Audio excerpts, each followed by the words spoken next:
Hey everyone, welcome back to my channel. It's Shea, and today we're going to talk about self-portrait photography.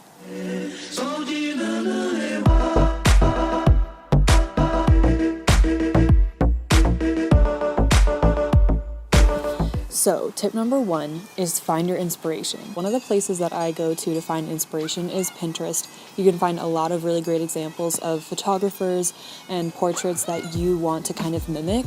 Obviously, don't copy people, but to start off, it's really good to try to find a style or a photographer or something that you are really interested in also kind of portraying that exact same style. You can look on Pinterest, Instagram, even different types of artwork, painters. Sometimes you'll just find one specific object that really inspires you. So, for example, I just recently got this red blazer at this thrift shop that I thought was the coolest thing ever, and I decided why not take some photos with it, and you can kind of build an entire photo shoot around one specific piece of clothing. Definitely narrow your shoot down to one specific style or focus. So let's say you want to do like an urban street style kind of fashion shoot. You can change your locations and your backgrounds and stuff like that, but make sure you narrow that down and only focus on that type of photography, because if you try to put in too many other styles or influences, it's going to be really overwhelming for you. Decide what style you're going for, but don't necessarily stay in your comfort zone. Also, you really perfect your technique with what you do like by practicing the things that maybe you aren't as comfortable with, because that's where you grow the most. So definitely just start making a little board on Pinterest or something, a collection of photos that inspire you, and kind of draw off of that so you can start your planning, and then you can get to the next step. All right, don't forget you're gonna need to have a plan, and that is the second most important, if not the first, thing that you should remember when doing any sort of photography. Usually I map it out with the who, what, where, when, why kind of thing. So who, obviously just you're going to be doing all the work. What is what kind of equipment you have and what you will use. For me personally, I have my camera and my tripod, which is what I usually bring along with me. Also any props. But you can definitely do self-portrait photography if you only have your phone, because that's doable, and I'll do another video about how to do self-portraits just using your iPhone. You also want to think about where you're going to shoot. So try to think of some locations that you know about, maybe around your house, maybe you've been to different places before that you think would be a great location. I think it's really good starting out in your home, because you don't have to worry about being out in public and having people looking at you taking pictures of yourself. If you want to go to any remote place, if you live near a forest or a desert or a park or something like that, that's always a great place to kind of experiment without having the pressure of people watching you. Also think about when you're going to shoot, because time of day is super important for lighting purposes. I started off doing some portraits in the evening time of the day when the light is really great. It's known as the golden hour.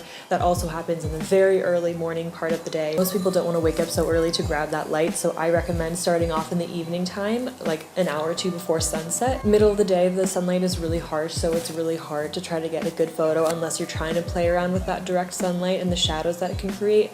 But I think for the most part, you should start off in the evening or early morning times of the day. So then think about your why. Why are you trying to get better at self-portrait photography? Are you trying to get better pictures for Instagram? Are you trying to learn more about lighting? Whatever it may be, any reason is great and fine. Just make sure that you're motivated and really curious to learn, because that will definitely affect the outcome of your photos. So have a plan. Don't just shoot without a plan. Alright, so the next step is setting up. So once you finally have found your location, your theme, the props that you'll need, equipment, all that stuff, you're going to want to figure out where you're going to be and then adjust accordingly. So this part requires a lot of experimenting, a lot of trying out different poses, different places. Basically what I do to find a spot is usually I just kind of take my camera around, see what frames really nicely, see where I could fit in that frame, and then, like I said, just kind of experiment. Usually I just kind of observe my surroundings and kind of see what places that I normally like to take photos. So some suggestions are just like, if you see a staircase, those make really, really good photos. You can do a lot of different poses on a staircase and a lot of really cool angles. So if you see one of those, definitely try that out. Corners are really cool because you can get a lot of different lighting. A tip for me is definitely take a lot more than just one or two photos in each spot, even if you feel like it's not working. Maybe you just need to make small adjustments, because sometimes if you're not giving a spot a chance, then you're going to miss out on some really cool photos. Okay, I really just stabbed myself in the back with this this is going well. So one of my last few tips is to just experiment. So once you do set up and you have your location and you have a good spot, just make sure that you experiment and try different angles, different poses, even things that you might think, I don't think this is gonna work. Just try it out, because seriously, like, sometimes that's how the best photos are made. Also, don't forget to use different types of props. So whether that's clothing, accessories, flowers are really popular, mirrors, lights, anything that you see around you that you can use that might create a cool reflection or give off a cool light. The other day when I was shooting, I saw that I had a little strand of lights, so I grabbed those and plugged those in and just kind of wrapped them around, and then that was not part of the shoot at all, but I just saw them and decided to experiment with them, and I came out with some cool photos. Also, a lot of people use flowers, and if you get really thin wispy flowers or leaves or palms or anything, it's really cool to kind of place them partly over your camera lens, because then those will be really blurry and create kind of a cool effect. So some final notes: definitely don't be discouraged if something doesn't work out. I just tried to do a little mini photo shoot outside and it went terribly. It went so bad I didn't get any photos that I think I could use, but you never know, because sometimes in editing they actually come out pretty cool and you can move things around, change colors, change lighting, all that kind of stuff, and it actually works out.